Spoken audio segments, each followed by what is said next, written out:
The sky over New York split open like a wound. It wasn't the theatrical boom tube of apocalypse or the chromatic shimmer of a Speed Force breach. This was reality tearing, a jagged rupture in the fabric between worlds that screamed with the sound of collapsing dimensions. Through that bleeding rift, a figure in red and blue plummeted earthward, trailing dissipating phantom zone energy like a comet's tail. Clark Kent had been fighting Zod's escaped prisoners at the edge of his universe when the breach swallowed him whole. Now he fell toward an Earth that looked like his, but felt fundamentally wrong. He caught himself 50 feet above Times Square, cape snapping in wind that carried unfamiliar chemical signatures. Below, a crowd of thousands faced a stage where 7 figures stood in costume, heroes, his instincts said, except everything about them registered as off. The colors were too bright, the postures too practiced, the smiles too perfect. Corporate logos plastered every surface. Vought International, a name he'd never heard, stamped on a spectacle that made his jaw tight. Then he saw him. The figure at center stage wore his colors. Red, blue, gold, the cape, the symbol on his chest, not the House of El Crest, but close enough to make Clark's stomach turn. This man stood like a god receiving worship, blonde hair perfect, eyes scanning the crowd with predatory assessment masked as benevolence. When those eyes found Clark hovering above, something flickered across the stranger's face. Shock, rage, fear. If you want to see more characters enter different universes, hit that subscribe button and drop the name of a character and the universe you want to see them in down in the comments below. Hope shines brightest in the darkest night. Clark descended slowly, hands visible and empty, reading the situation with reporters' instincts and Kryptonian senses. The crowd's heartbeats were elevated, excitement, not fear. They loved these people on stage. The woman with the tiara and ancient armor stood with hand on sword hilt. The man in black costume had gills at his neck, fish-like features twisted in confusion at Clark's arrival. A woman glowed faintly, energy crackling around her hands. Others wore variations on themes Clark recognized, speedster colors, mystical aesthetics, but all of it felt manufactured. Costumes, not uniforms. Products, not people. Well, the blond man said, voice carrying across the square with practiced projection. Looks like we have a guest. He smiled for the cameras, but his eyes promised violence. I'm Homelander, leader of the 7, and you are. Clark's X-ray vision swept the man as he landed on stage. No skeleton, no organs, no humanity visible through whatever Homelander was made of. But the cellular structure was wrong, not Kryptonian evolution over millions of years, but something artificial, engineered. His super hearing caught the man's heartbeat, elevated, aggressive, territorial. I'm Superman, Clark said simply, and watched Homelander's smile crack at the edges. I'm not from here. I don't know what happened, but I mean no harm. I'm just trying to understand. Superman, the woman in armor, Queen Maeve, according to the banners, laughed, but it sounded hollow. That's bold. What, Homelander wasn't enough for you, Vought? You're making knockoffs now. The crowd murmured. Phones rose, recording. Clark's hearing picked up 1,000 conversations, confusion spreading like ripples. Behind the stage, men in suits spoke urgently into earpieces. Security closed in, except these guards carried weapons that hummed with energy signatures Clark didn't recognize. I don't work for Vought, Clark said, meeting Homelander's glare. I don't know what Vought is. I was fighting enemies of my world when something pulled me here. I just need. Homelander moved. Not at super speed, faster than humans, but nowhere near Clark's velocity. The punch came with all the subtlety of a freight train, telegraphed by tensing muscles and building rage. Clark caught the fist without effort, and the impact shockwave blew out windows 3 blocks away. The crowd screamed. Homelander's eyes widened, then narrowed to slits leaking red light. Don't, Clark warned, tightening his grip just enough to communicate strength without breaking bones. Whatever you're about to do, don't. Not with all these people. Heat vision lanced out. Not the precise, controlled beams Clark used to weld or cut, but raw destruction meant to incinerate. Clark's own heat vision met it, redirecting both streams skyward where they collided in a corona of superheated air. The other 6 scattered. Maeve pulled civilians back. The speedster, A-Train, Clark's enhanced hearing caught, vibrated with cocaine-fueled anxiety, clearly wanting to run. The man in black dove off stage toward water. "You dare!" Homelander snarled, genuine emotion cracking through the corporate facade. "You dare come to MY City, wearing MY colors, and embarrass me in front of..." Clark released him and stepped back, hands raised. "I'm not here to fight you. I'm not here to take anything from you. I'm lost, and I'm trying to find a way home." "Bullshit." Homelander floated backward, putting distance between them, and Clark noticed the flight was less smooth than his own. Practiced but not natural. "Vought sent you. Some fucking test. Or maybe it's the competition, some other corporation trying to build their own Homelander. Doesn't matter." His smile returned, but now it was all teeth. "I'm the real thing. I'm the Homelander. And you're just some cheap copy who's about to learn what happens when you fuck with me." The crowd was fleeing now, panic overriding fascination. Good. Clark's X-ray vision swept the area, structural damage minimal, casualties none so far, but Homelander's body language screamed escalation. Behind the suited men, Clark glimpsed a woman with short dark hair speaking calmly into a phone, eyes locked on him with analytical coldness. "Stand down," a new voice commanded. A man in tactical gear emerged from the crowd's edge, British accent sharp, a coat hiding God knew what weapons. "Both of you powered cunts stand the fuck down before you kill someone." Homelander's attention snapped to the man like a laser designator. "Butcher, of course you'd crawl out for this. What's wrong? Your little crusade not getting enough attention." The man Butcher ignored Homelander entirely, focusing on Clark with eyes that had seen too much and believed in nothing. "You, Red Cape, you're new, fresh meat. Haven't been processed through Vaught's corporate cocksucking machine yet." He stepped closer, fearless despite having no powers Clark could detect. "That means you got maybe 5 minutes before they own you. Before they turn you into another superpowered celebrity wanker, selling energy drinks, and starring in movies about how fucking heroic you are while you secretly rape and murder your way through the civilian population." Clark's jaw tightened. "I don't." "Save it." Butcher pulled out a phone, showed Clark a video. Security footage of Homelander in a lab, heat vision burning through people in white coats. Scientists, researchers. The screams cut off as Homelander cauterized throats, then turned to the camera and smiled. "That's your hero. That's what wears the cape in this world. And if you're really new, really not part of Vaught's menagerie, then you got one choice. Help us kill these super-powered cunts or become one more monster we have to put down." Clark watched the footage, his enhanced vision catching details no normal human could see.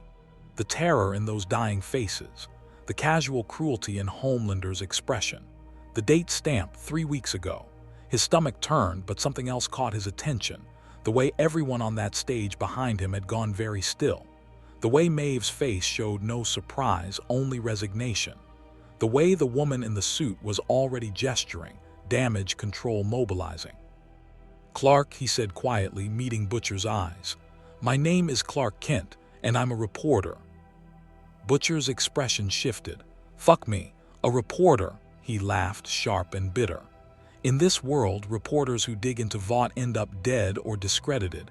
You really aren't from around here." Homelander landed hard enough to crack pavement.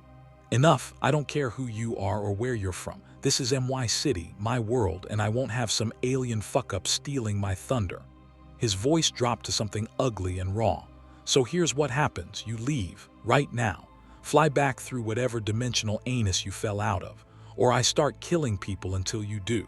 One every minute, starting with him."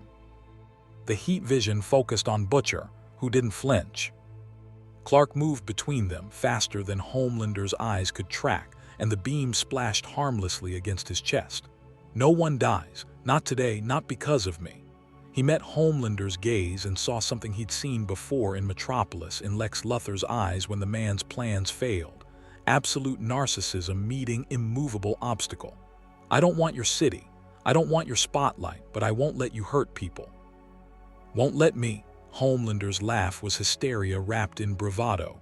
"You think you can stop me? I'm the Homelander. I can do whatever the fuck I want." "Then you're not a hero," Clark said simply. "You're just a bully with powers." The silence that followed was broken by Maeve's voice, quiet but carrying. "He's right." Homelander's head snapped toward her, betrayal and rage mixing. "What did you say?" But Clark's attention was elsewhere.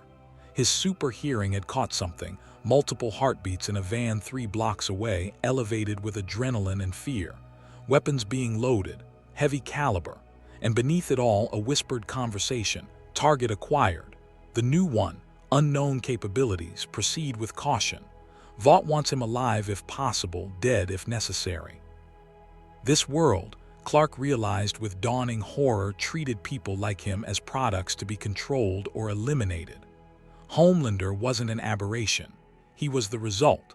The inevitable outcome of turning heroes into corporate assets, symbols into commodities, hope into something sold by the lowest bidder. And somewhere in this cynical, broken world, there were people who knew the truth. Butcher and whoever he worked with. Maybe others. People who'd seen heroes become monsters and decided to fight back the only way they could, with violence, brutality, and zero faith in redemption. Clark Kent stood between a false god and a man who killed gods, in a universe where his symbol meant nothing, and heroism was a marketing strategy, and made a choice. "I'll help you," he told Butcher, watching Homelander's face contort with rage. "But we do this my way. No killing. We expose the truth. We show people what their heroes really are." He looked at Homelander. "And we give them a chance to be better." Butcher snorted. "You're gonna learn real quick that mercy is a luxury, mate. These cunts don't deserve." The van exploded 3 blocks away. Homelander had fired without warning, heat vision, detonating fuel and ammunition in a fireball that consumed the vehicle and everyone inside. Vought's kill team, eliminated by their own asset to prevent complications. "There," Homelander said, grinning at Clark. "Took care of your stalkers, you're welcome. Now maybe you'll understand how things work here." He floated closer, voice dropping to something almost intimate. "You and me, we could own this world. Real power meets real power. Vought would pay billions. We could be gods, actual gods, worshipped, feared, untouchable."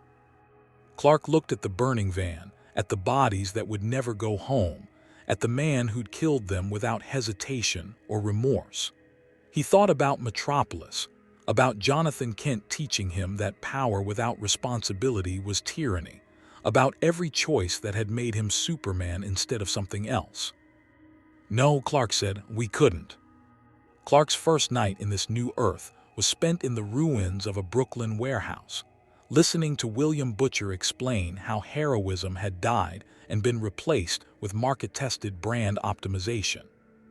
"Compound V," Butcher said, sliding a vial of electric blue liquid across the table between them. "That's what makes them super. Not alien genetics, not magic lightning, not gamma radiation or spider bites. Just good old-fashioned human experimentation. Vaught's been doozing bobbies with it for decades, creating superheroes they can patent, control, and sell to the highest bidder." Clark examined the vial with X-ray vision, analyzing the molecular structure. Synthetic, unstable, dangerous. Nothing like the millions of years of evolution that had made Krypton's children into living solar batteries. This was crude, forced, violent. They give this to children. Bobbies, mate, before they can consent, before they can refuse.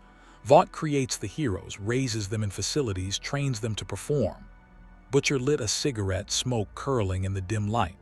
The ones who survive and develop marketable powers get signed to contracts, become celebrities. The ones who don't, he shrugged. Unmarked graves, write-offs, failed prototypes.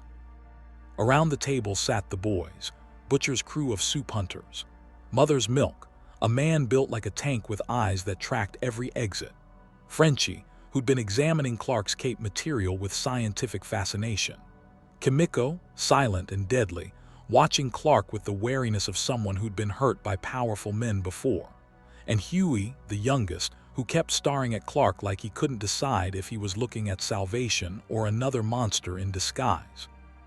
Homelander was their first success, Mother's Milk added, pulling up files on a laptop. Raised in a lab. No parents, no childhood, no normal human development, just pure power and ego with corporate conditioning. They tried to make him perfect, made him a sociopath instead. Clark had spent the evening using his enhanced senses to verify everything Butcher claimed. He'd watched from miles above as the Seven patrolled, which meant photo opportunities and club appearances, not actual crime fighting. He'd witnessed A-Train vibrate through a red light and accidentally run through a woman, killing her instantly, then speed away without stopping. He'd seen Maeve turn away from a robbery because it wasn't on brand. He'd listened to Vought executives discuss quarterly earnings from hero merchandising, while casualties from soup incidents were labeled acceptable losses. "Why don't people know?" Clark asked. "Your media, your government, how does Vought hide all this?" Huey laughed bitterly. "They own the media. They own the government. Heroes aren't public servants here, they're intellectual property. Vought has lawyers, PR teams, and enough money to bury any story they want." He pulled up another file, his girlfriend, Robin, killed by A-Train. "When Robin died, they paid me off, gave me a settlement and a non-disclosure agreement, made it go away like she never mattered." Clark's hands clenched. On his Earth, heroes answered to people. The Justice League operated in the light, accountable to international law and public oversight. Here, accountability was something corporations avoided with legal teams and murder. "So you kill them," Clark said quietly, meeting Butcher's eyes. "The sups, you hunt them down and execute them." "We put down mad dogs," Butcher corrected. "Animals with human faces who rape and murder because no one can stop them, because Vought protects them, because the public worships them." He leaned forward. "You saw that footage of Homelander. That's not an isolated incident. That's Tuesday for him. And he's untouchable because he's worth billions. Because people need their heroes even if those heroes are fucking monsters." "There has to be another way," Clark insisted. "Exposure, investigation, if people knew the truth." "They'd call it fake news," Mother's Milk interrupted. "Vought's propaganda machine would bury it in 24 hours. They'd discredit the sources, threaten the whistleblowers, maybe have Homelander make a tearful public denial. People believe what they want to believe, and they want to believe in heroes." Clark stood, packing the warehouse's length. Through the walls, his hearing picked up this city's heartbeat, millions of people sleeping, working, living beneath the protection of symbols that meant nothing. On his Earth, the sun on his chest stood for hope. Here, Homelander wore similar colors and represented corporate dominance wrapped in red, white, and blue nationalism. "What about the others?" Clark asked. "Maeve, Starlight, the rest of the Seven, are they all like Homelander?" Frenchie pulled up more files. "Maeve was idealistic once, like you perhaps, but Vought broke her. Now she drinks, she looks away, she collects her paycheck, complicit through inaction." "Starlight's new," Huey added, something in his voice changing. "Just joined the Seven. She still believes in the mission. But the Deep already sexually assaulted her during her first week. Vaught's covering it up. She's trapped, speak out, and her career ends, stay silent, and become another casualty." Clark's jaw tightened. "Where is she?" "You can't save her, mate," Butcher warned. "You go charging and playing White Knight, Vought disappears you. You're powerful, sure, but you're alone. And Homelander, he's not the only weapon they've got." As if summoning him by name, Clark's super hearing caught familiar heartbeat signatures approaching the warehouse. Multiple sups, moving fast. Homelander in the lead, heat signature blazing with rage. Behind him, A-Train, the deep black noir, the silent member of the Seven who moved like death incarnate. "They're coming," Clark said. "4 of them. Homelander's bringing the Seven too." The wall exploded inward. Homelander floated through the debris, cape settling dramatically, flanked by his team. "Found you. Wasn't hard, just followed the self-righteous indignation and the stink of terrorism. His smile was all American charm and barely concealed psychosis. You've been a busy boy, Superman, learning about our world, talking to the criminals who murder heroes, making judgments. The boys scattered, grabbing weapons, guns that hummed with specialized ammunition, blades coated in something chemical. Butcher stood his ground, crowbar in hand, grinning like he'd been waiting for this. "Stand down," Clark ordered, stepping between the groups. "No one has to get hurt here." "Wrong," Homelander said. "These terrorists have been killing subs for months. Tonight we bring them to justice. And you," he tilted his head. "Vought's made you an offer, join the Seven, replace Translucent, he had an unfortunate accident. Sign the contract, play by the rules, and you get everything. Money, fame, worship, refuse, and you're an illegal alien. Literally. No documentation, no rights, no protection." A train vibrated with chemical energy. "Dude, just take the deal. It's not that bad, you get used to it. The money's insane, the perks are." "Shut up," Homelander snapped, then refocused on Clark. "What's it gonna be, Superman? Join the winning team or die with the terrorists?" Clark's X-ray vision swept the warehouse. Structural weaknesses everywhere, one wrong move and this building collapsed. Butcher and his crew were brave but fragile. A train could kill them in seconds. The Deep was useless on land, but Black Noir moved with assassin's precision, blades already drawn. And Homelander was waiting for an excuse. "I need to show you something first," Clark said, pulling out his phone, borrowed from Huey, loaded with evidence. "Before you do anything, watch this." He projected the video against the warehouse wall, Vought's secret lab footage. Not just the massacre Butcher had shown him, but more. Hours of surveillance showing Homelander's tantrums, his casual cruelty, his threats against executives who disappointed him. Then another video, Compound V trials. Children screaming as the serum burned through their systems. Tiny bodies convulsing, dying, disposed of like failed experiments. And finally, Madeline Stillwell, Vought's senior vice president, in a board meeting. "Homelander's instability is becoming a liability. If he goes public with anything compromising, we activate contingency Black Noir, our insurance policy." The video showed Black Noir's face, or rather the face beneath the mask in medical scans. Identical to Homelander's, a clone, a replacement, a leash. Homelander's expression crumbled. "That's not," his voice cracked. "That's fake CGI, Butcher's propaganda." "It's real," Clark said quietly. "I verified the metadata, I traced the servers, I watched you in that lab, Homelander. I saw what you did, what they made you into." He met those blue eyes so similar to his own but hollow where his held compassion. "They created you to be a product, not a person, not a hero, a controllable asset. And when you stopped being controllable, they built a replacement." "Lies," Homelander's heat vision ignited, sweeping toward the projection. Clark caught the beams again, redirecting them. "I'm not your enemy. Vought is. They've been using you, using all of you." He looked at A-Train. "How many times have they covered up your accidents? How many people have you killed that Vought made disappear? To the Deep. How many times have they mocked you, sidelined you, treated you like a joke despite your powers?"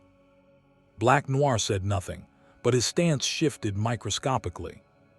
"You want to be worshipped," Clark continued, addressing Homelander directly. "You want to be loved, respected, feared, but you can't be any of those things while Vought owns you. While every action, every word, every heroic gesture is scripted and approved by corporate focus groups. You're not a god, you're a mascot. And the moment you stop making them money, they put you down like a dog and replace you with Black Noir." The silence stretched, a train's vibration slowed. The Deep looked at Homelander uncertainly, and Homelander's face cycled through emotions too fast to track: denial, rage, hurt, calculation. "You're trying to manipulate me," Homelander said finally. "Break me away from Vought so I'm vulnerable, so your terrorist friends can kill me." "I'm trying to show you the truth," Clark replied. "What you do with it is your choice. But I won't let you kill these people. They're fighting the only way they know how against a system that protects monsters. If that makes them terrorists, what does it make you when you massacre scientists? When you let A-Train kill civilians? When you do nothing while the Deep assaults your teammates? Homelander's eyes narrowed. How did you?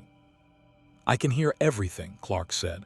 Every lie Vought tells, every crime the Seven commits, every person suffering because heroes have become brands instead of protectors. He stepped forward. You were raised to be powerful. I was raised to be good. That's the difference between us. But it doesn't have to stay that way. You could choose to be better, to be the hero people believe you are instead of the monster Vought created. For one moment, one crystalline instant, Clark saw something human flicker in Homelander's eyes. Doubt, yearning, the ghost of a child who'd never known kindness reaching for the concept of redemption. Then Vaught's conditioning crushed it. I'm a hero, Homelander said flatly. The greatest hero. And you're an illegal alien who's going to learn what happens when you threaten America's interests. His heat vision exploded outward, not at Clark but at the warehouse's support columns. The building collapsed. Clark moved faster than thought, catching beams, supporting structures, creating a pocket of safety around the boys while debris rained down. He heard A-Train grab Homelander and retreat at super speed. Heard the Deep running for water. Heard Black Noir's silent departure through the chaos. When the dust settled, Clark stood in the ruins holding a steel girder that would have crushed Mother's milk, while around him, Butcher's crew stared in something between awe and terror. "Fuck me," Butcher whispered. "You're actually real." Clark set down the girder carefully. "Where's Starlight?" "What?"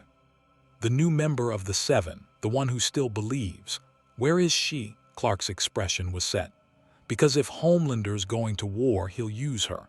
He'll threaten her, hurt her, make an example, and I won't let that happen." Huey pulled up a phone tracking app. She's Vought Tower, 73rd floor, her apartment. Clark was already moving toward the hole in the roof. "Stay here, stay safe. I'm going to talk to her." "And then what?" Butcher called after him. "You think one conversation changes anything? You think you can out-hope this world's cynicism?" Clark paused, hovering. "On my Earth, I was found by good people who taught me to use my power to help, not to dominate. Homelander never had that chance, but Starlight did.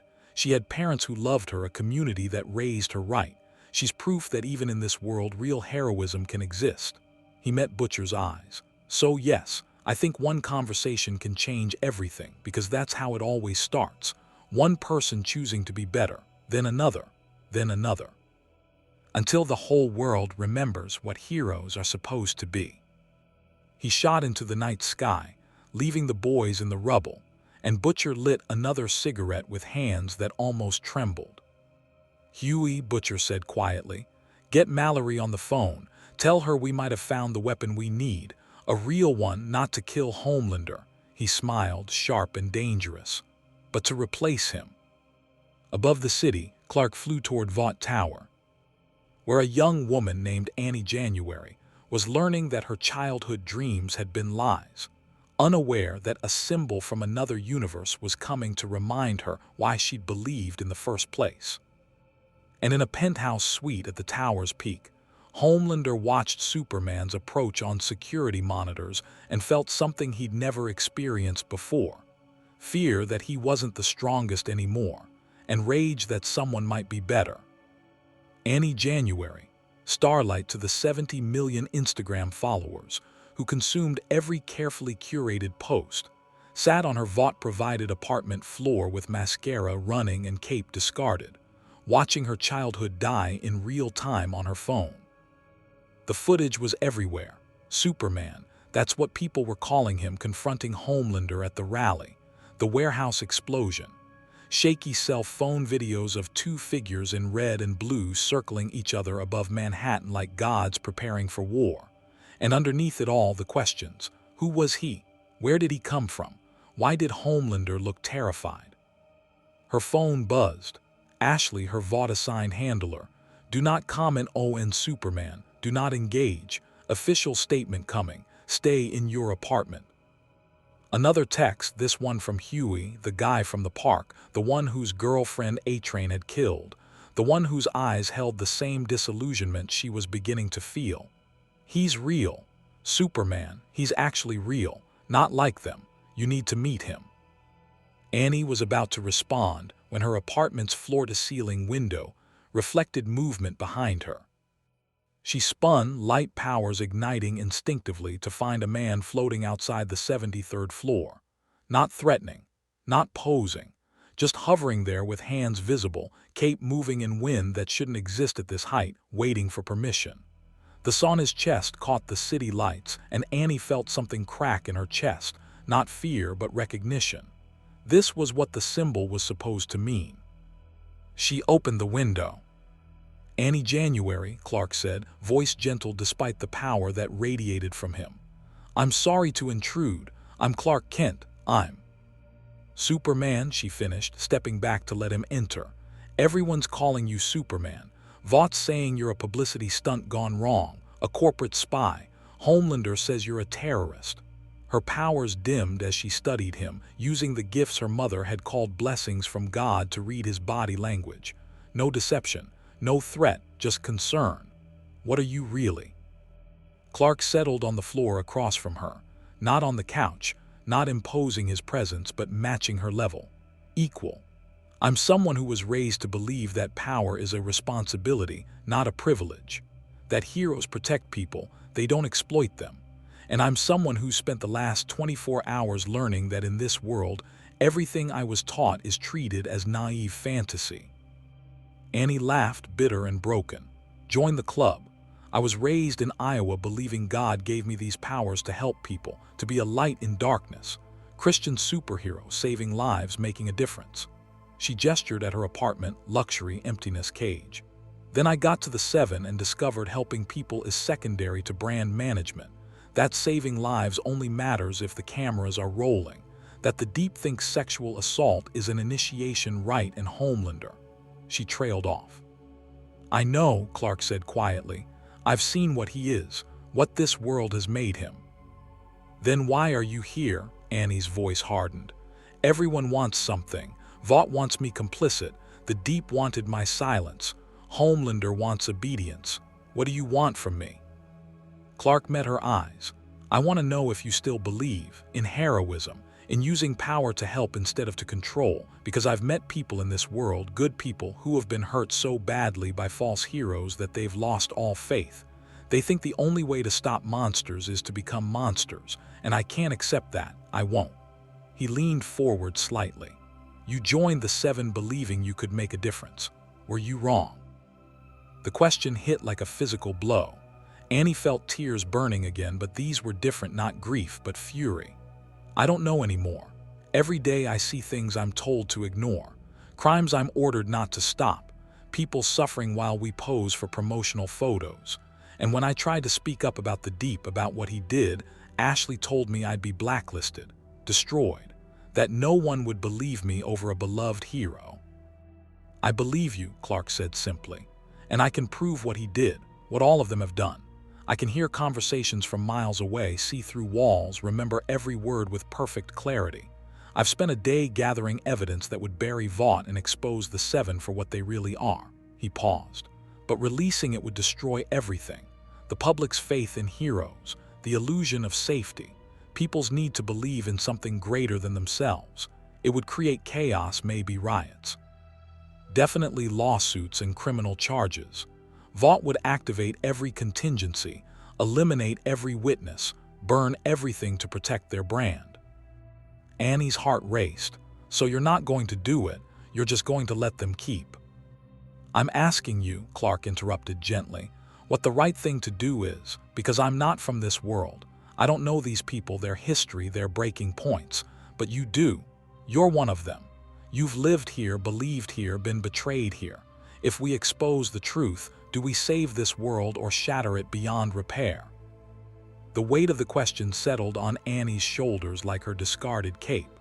On her phone, notifications exploded, Vought's official statement dropping, calling Superman a foreign-enhanced individual subject to immediate detention.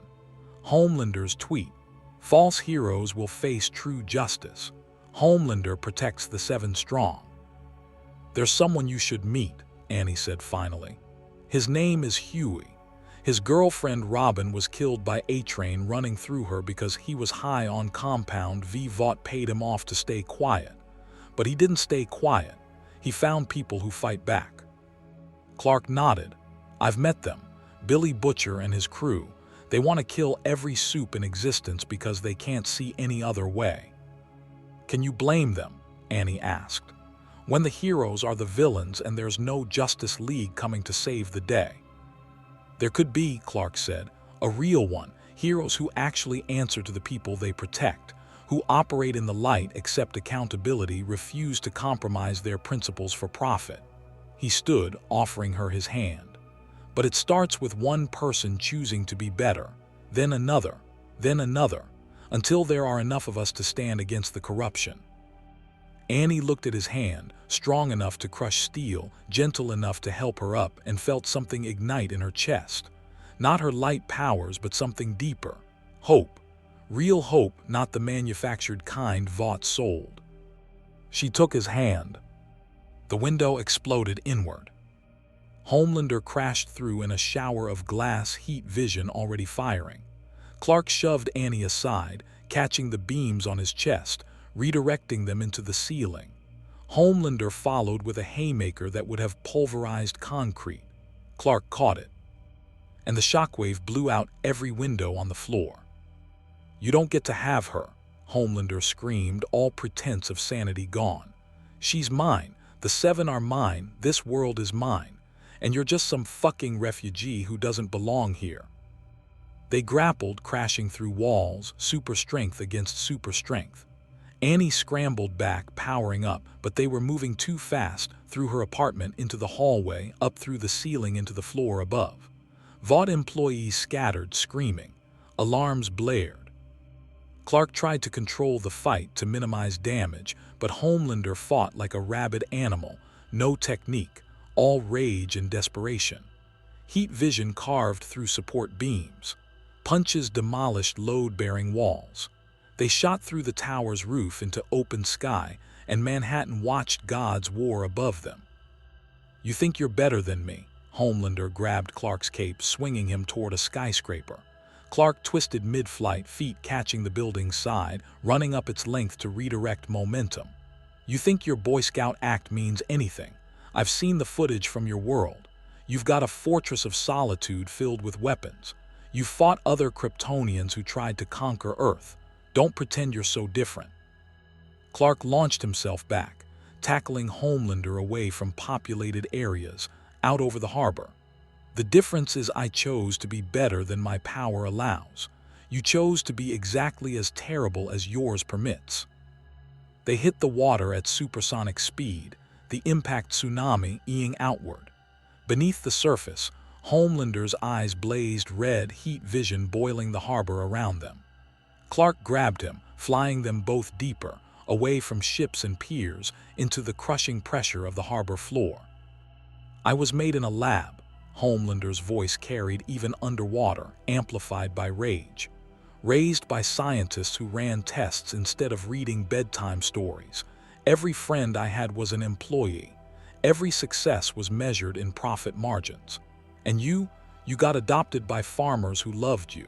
You got to be human before you learned to be a god. Clark's grip softened slightly. You're right, I was lucky. I had Jonathan and Martha Kent to teach me that power without compassion is just tyranny in a cape. You never had that chance, but you have one now, right now. You can choose. Homelander's heat vision intensified, blasting at Clark's face from inches away. Clark's own heat vision met it, and the collision superheated the water between them into steam. They exploded back to the surface in a geyser of boiling water. On shore, news helicopters circled. The remaining members of the Seven arrived, A-Train vibrating with chemical energy, Maeve landing with her sword drawn, Black Noir appearing from shadows. And on Vought Tower's damaged roof, Annie stood with light blazing from her hands, making a choice. She flew, Not toward Homelander, but toward Huey's last known location, toward the boys, toward the people fighting the only way they knew how. Maeve watched her go and smiled slightly. About fucking time. Should we stop her? A-Train asked, looking to Homelander for orders. Homelander wasn't listening. He was staring at Superman with something beyond rage, existential crisis. Here was proof that his power wasn't unique, that his worth wasn't inherent, that everything Vought had told him about being special was a lie. There were other worlds with other heroes who were stronger, better, more loved, and he couldn't accept it. "I'll kill you," Homelander whispered, trembling. "I'll kill everyone you've talked to, everyone you've touched, everyone who's seen you and thought maybe I'm not the best. I'll burn this city down before I let you replace me." "I'm not trying to replace you," Clark said, floating back slowly, hands visible. "I'm trying to save you, save all of you. You were made to be weapons, but you can choose to be heroes. Real heroes. It's not too late." "It's been too late since I was born," Homelander replied, and he shot toward Vought Tower. Not toward Clark, toward the civilians inside, toward the employees who'd created him, controlled him, profited from him, toward the symbol of everything that had made him what he was. Clark moved faster. He intercepted Homelander 50 feet from the tower's facade, the collision sending shockwaves across Manhattan. They tumbled through the air, trading blows that thundered like artillery. Clark pulled his punches, still trying not to kill, but Homelander fought with suicidal intensity. "You can't save them and fight me," Homelander laughed manically. "Choose, Superman. Be the hero and let me win, or be strong enough to stop me and admit you're just like me." Clark's jaw set. He grabbed Homelander, shot straight up through the atmosphere, and didn't stop until the air thinned and the curve of the earth became visible. Up here, no civilians, no collateral damage, just two beings with power arguing about what that power meant. "You want to know the difference between us," Clark said, holding Homelander by the cape as they floated in the thin air. "I'll show you." He let go. Homelander fell, startled, then caught himself with flight. Clark descended slowly, deliberately, matching his pace. "I let go," Clark said, "because I'm not trying to control you, I'm trying to reach you. Everything in your life has been about control, Vought controlling you, you controlling everyone else. But that's not strength, that's fear." They descended together back toward the city lights. Real strength is choosing to be gentle when you could be violent, choosing to build instead of destroy, choosing to be vulnerable instead of invincible. "Vulnerability is weakness," Homelander spat, but his voice lacked conviction. "Vulnerability is humanity," Clark countered. "It's what you were never allowed to be, but you can start now. Help me expose Vought, not for revenge, but for liberation. Free yourself and every other supe trapped in their system.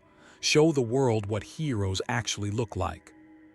They descended back to Manhattan, where the Seven waited, where news cameras recorded everything, where millions watched two symbols debate the nature of power.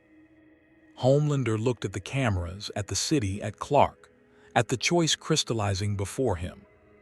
And Madeline Stillwell's voice crackled over every speaker in the city. Vought's emergency broadcast system activated. "Attention! The individual calling himself Superman is a foreign enhanced entity of unknown origin and hostile intent.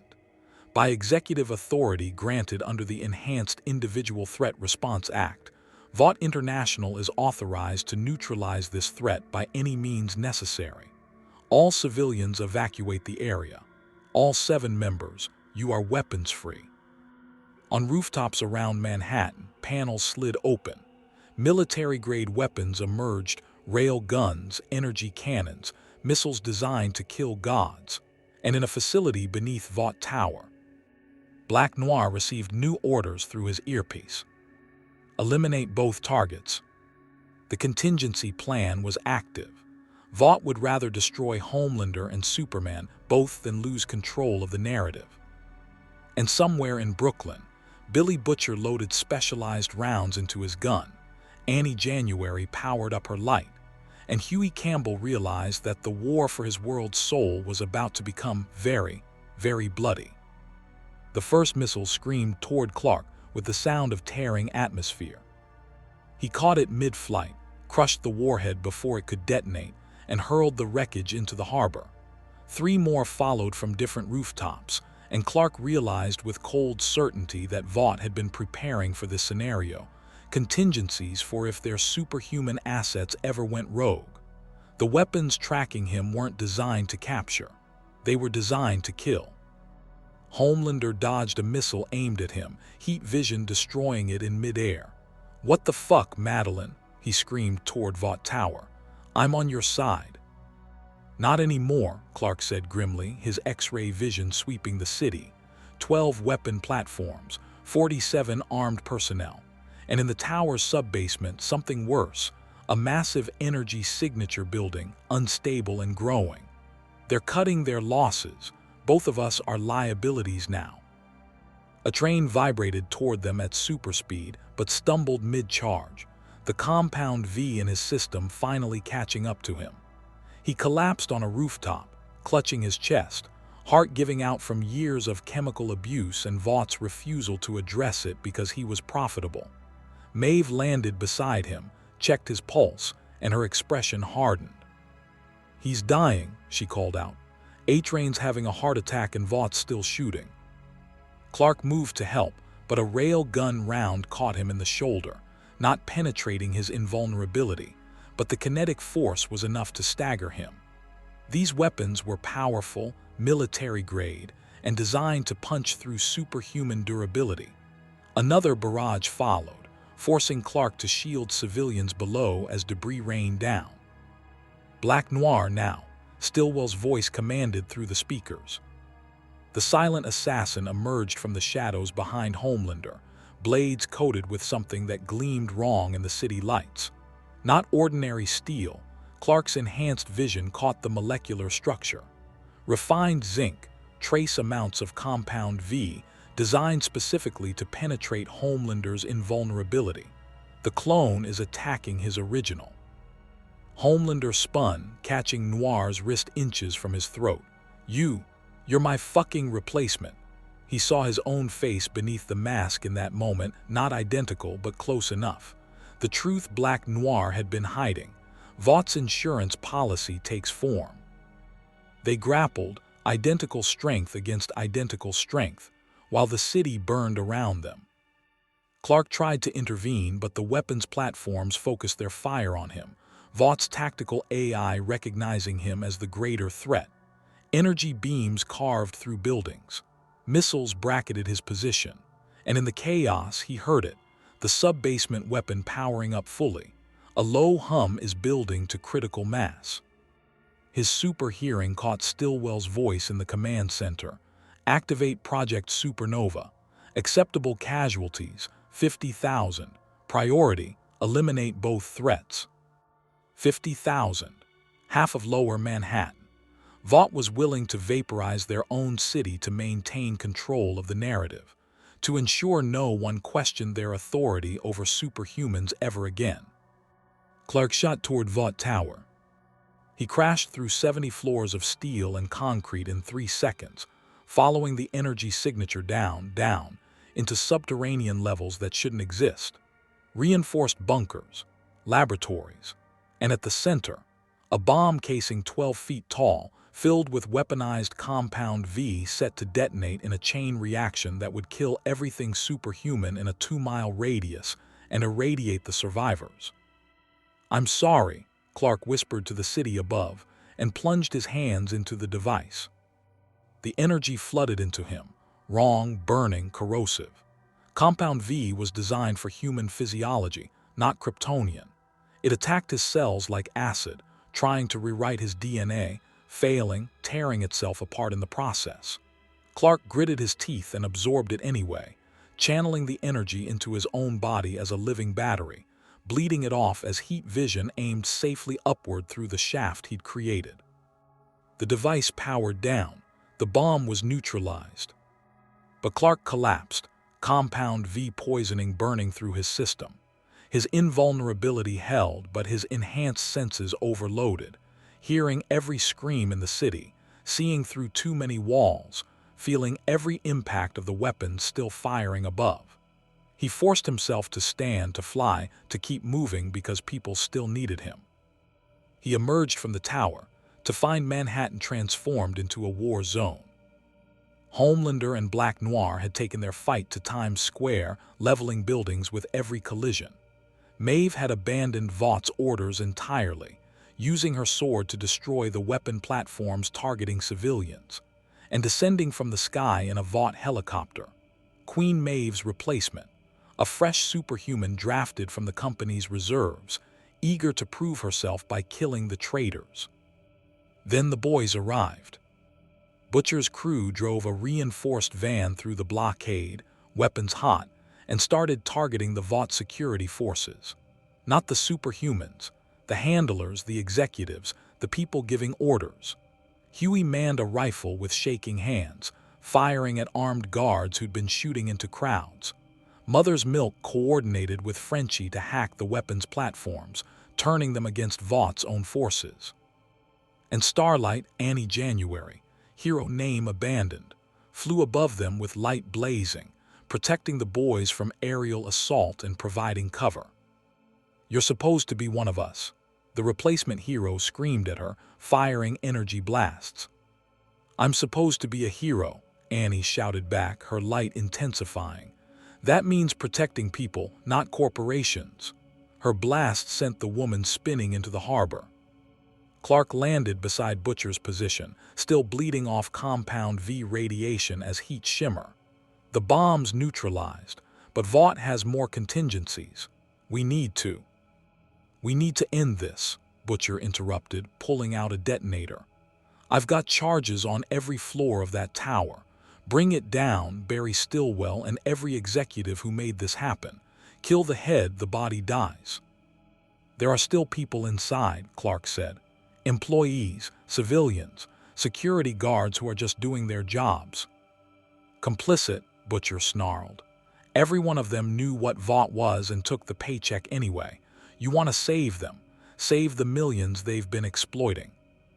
Clark's hearing picked up hundreds of heartbeats in the tower. Terrified people hiding in offices, trapped by the battle raging outside. Not all of them are evil. Some are just desperate for work, for health care, for a chance to survive in a world that ground people down and called it capitalism. "There's another way," Clark insisted. "There's always another way with you lot," Butcher said bitterly. "And it always ends with the powerful staying powerful and the weak staying fucked. I've seen your Justice League files." Huey pulled them from Vaught's research division. "You've got heroes in your world too, and you know what they do. They stop the villain, have a cry about it, and let the system that created the villain keep running." He raised the detonator. "Not this time. This time we burn it all down." Above them, Homelander finally overpowered Black Noir, heat vision burning through his clone's chest. The silent assassin fell, and Homelander floated there above Times Square, covered in blood, some his own, most Noir's, staring at his hands like he was seeing them for the first time. "I killed him," Homelander said, voice carrying across the battlefield. "I killed my replacement, the perfect one, the controlled one, the one they made to fix their mistake." He looked at the cameras still recording, at the millions watching. "You want to know what I am, what we all are? Weapons, products, lab-grown nightmares they dressed in capes and sold as heroes, and you bought it, you fucking bought it."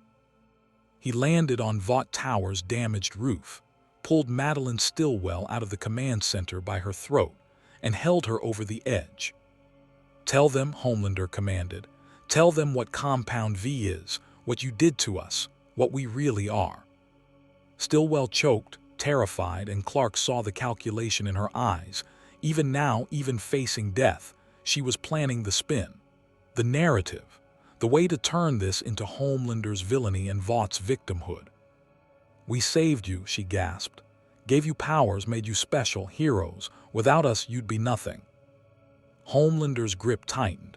"Without you, I'd be human. I'd have had a childhood, a mother, a chance to be something other than this." His voice broke. You made me a god and taught me to hate myself for not being perfect enough. You gave me everything except the one thing that mattered, a choice. Clark flew to the roof slowly, hands visible. You have a choice now, right now. Put her down. Don't become what they made you. Prove that you're more than their creation. Why? Homelander met his eyes and Clark saw the abyss staring back. Why should I be better? They weren't. You're not. You're an alien who could conquer this planet but pretends to be human. We're both fakes, both monsters wearing costumes. The difference, Clark said gently, is I choose to be better every single day. It's not easy. Some days it's the hardest thing I do, but I choose it because someone taught me that power is only worth having if you use it to help. You never learned that, but you can learn it now. From you, Homelander laughed. You'll be gone soon, back to your perfect universe with your perfect Justice League and your perfect Metropolis, and I'll still be here, in this world, where heroes are products and hope is a marketing strategy. Then change it, Clark said. You're powerful enough to force Vought to do anything, strong enough to break their system. You could expose them, free the other sups, build something better. Or, Butcher's voice called from below, you could drop the cunt and help me blow the tower. Burn it all down and start fresh. Homelander looked at Clark, at Butcher, at Stillwell dangling from his grip, at the camera recording his choice, at a world watching him decide what kind of symbol he wanted to be. And in that moment, something shifted. Not redemption, that would take years, maybe never come, but recognition. Understanding that he'd been a tool his entire life and finally held the power to be something else. He pulled Stillwell back from the edge. No one dies today, Homelander said. Not her, not the tower, not the civilians. He looked at Clark. You win, I'll help you expose Vought, all of it. The Compound V trials, the casualties they buried, the sups they killed when they stopped being profitable, everything. He dropped Stillwell at Clark's feet. But then you help me, you teach me how to be, whatever the fuck you are, a real hero, not because Vought says so, but because I choose it.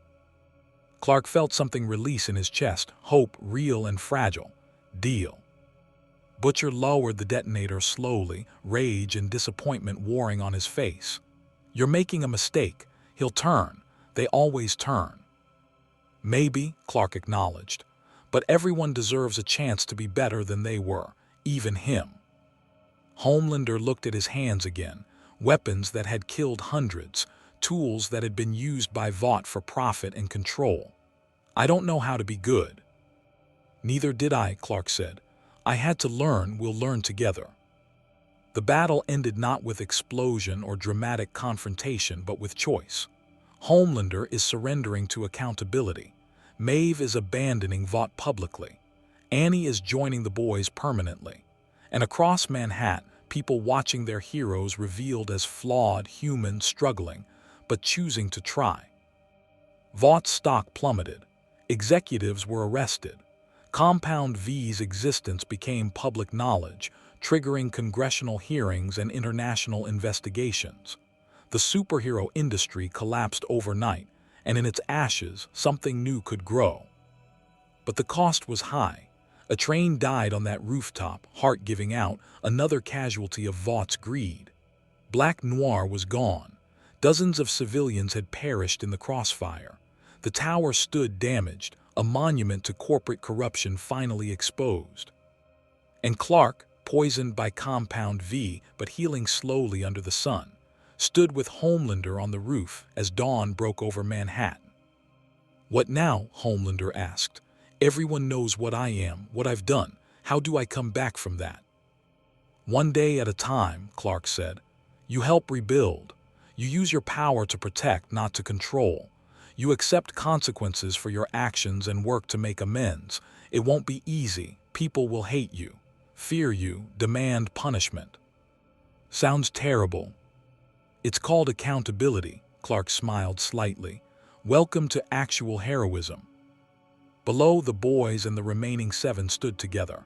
Unlikely alliance, fragile truce. Butcher still held the detonator, still doubted, but hadn't pressed it. Annie and Huey stood close, both trying to believe in second chances. Maeve cleaned her sword, preparing for the investigations to come. And from Vaught's servers, Frenchie released everything. Every file, every video, every crime. The truth flooding out like a dam breaking, unstoppable and purifying. The world would never be the same. The boys' universe had been shown what real heroism looked like and given a chance to choose it. Not perfection, but progress. Not saints, but people trying to be better. Clark felt the dimensional rift calling him. His time here ending, reality pulling him home. He had hours, maybe less. "I'm leaving soon," he told Homelander.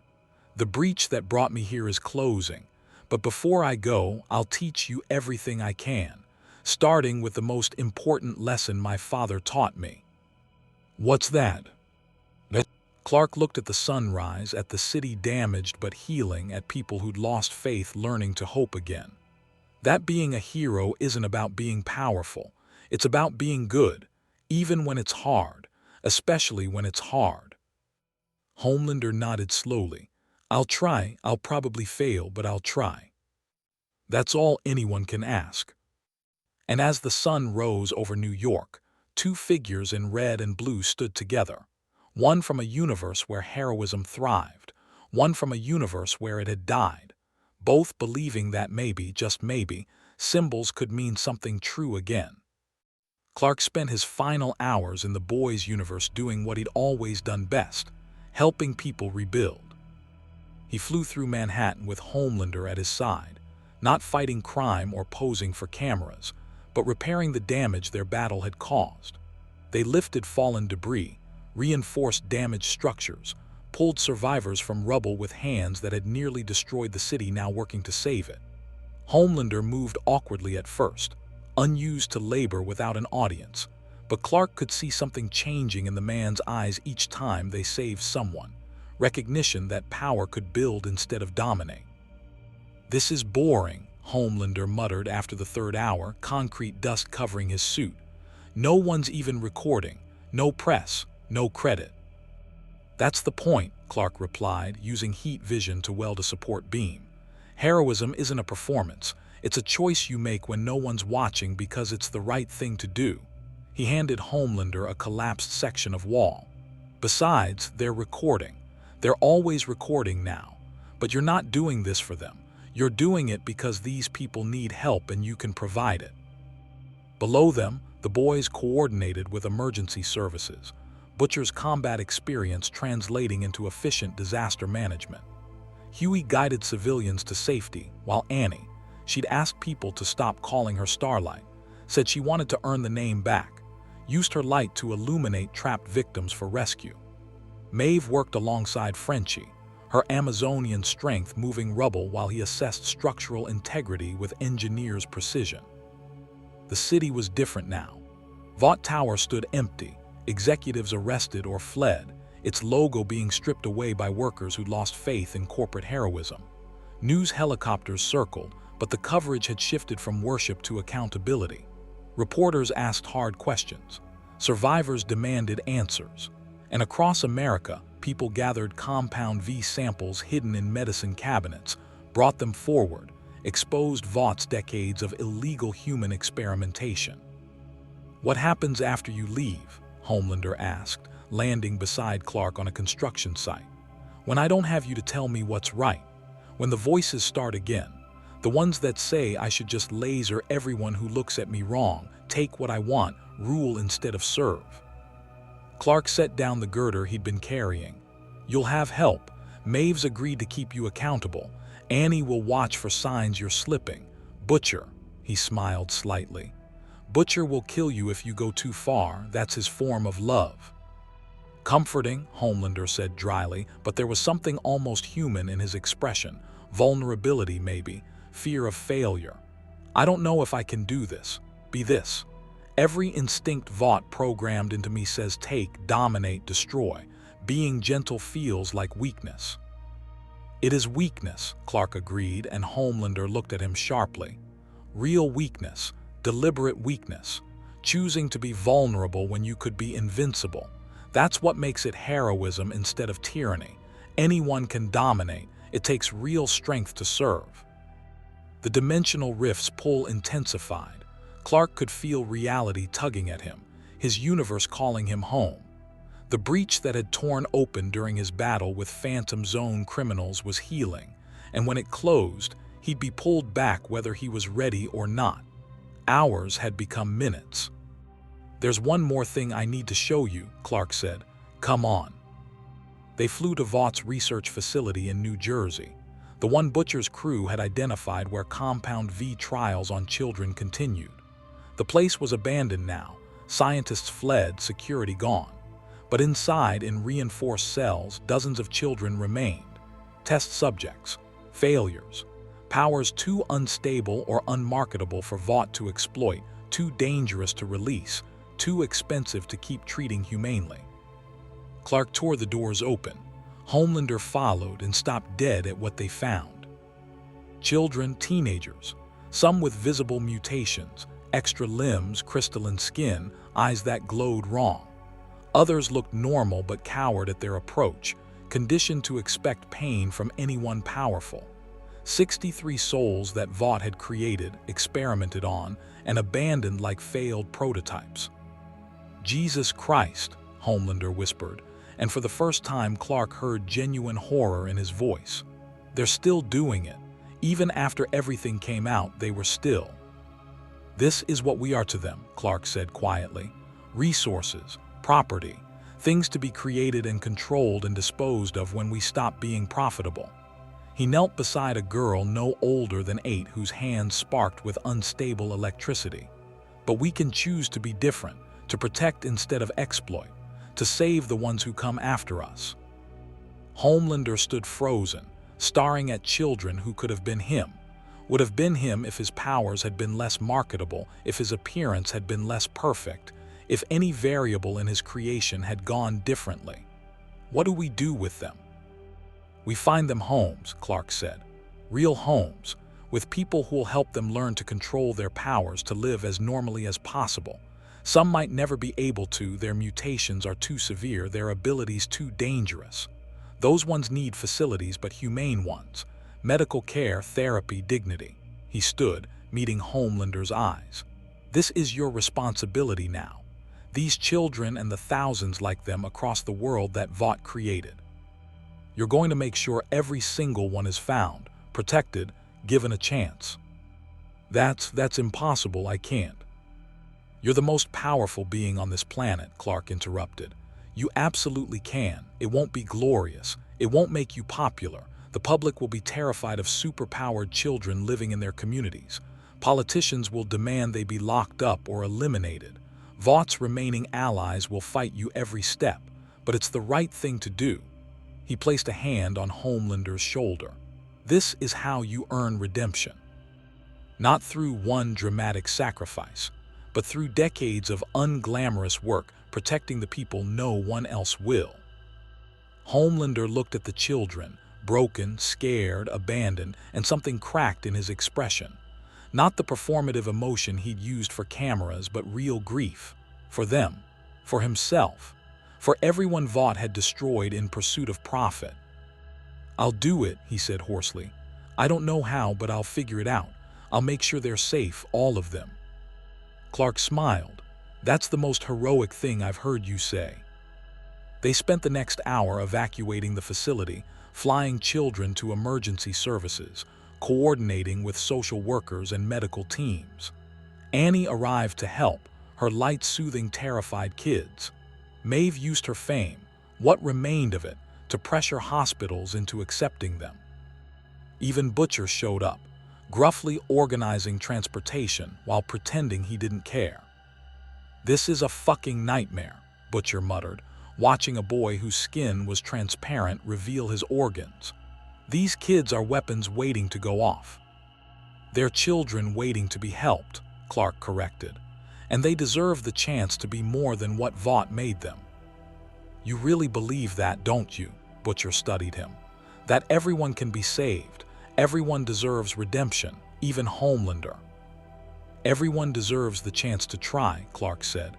"What they do with that chance determines who they are." He looked at Butcher meaningfully. "That includes you. You could spend the rest of your life hunting sups out of revenge, or you could help build something better, systems that prevent another Vought, oversight that actually works, a world where power is accountable.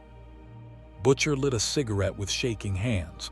You're asking me to have hope in this world after everything I've seen. I'm asking you to try, Clark said gently, because the alternative is becoming what you fight, and I don't think that's who you really are. The dimensional rift pulsed stronger. Clark felt it in his chest, in his bones, minutes now, not hours, reality demanding he return. He gathered them all, Homelander, Maeve, Annie, Butcher, Huey, Mother's Milk, Frenchie, Kimiko. The unlikely alliance that had formed in the ruins of Vought's empire. I'm leaving, Clark said. The breach is closing. I'll be pulled back to my universe soon, and I won't be able to return. Good, Butcher said, but there was no heat in it. We don't need some alien Boy Scout holding our hands. You don't, Clark agreed. You never did. You have everything you need right here. People willing to fight for something better, powers that can protect instead of oppress, and most importantly, the knowledge that change is possible. He looked at each of them. You've seen what corporate heroism becomes when there's no accountability. Now show the world what real heroism looks like. What if we fail? Huey asked. What if Homelander goes evil again? What if Vought rebuilds? What if people just give up? Then you try again, Clark said. And again, because that's what heroism is, not perfection but persistence, falling down and getting back up, making mistakes and learning from them, being flawed humans trying to be better humans. He smiled. My father once told me that the sun on my chest stands for hope, not because I'm perfect, but because I choose to keep hopping even when it's hard. That's what I'm leaving you.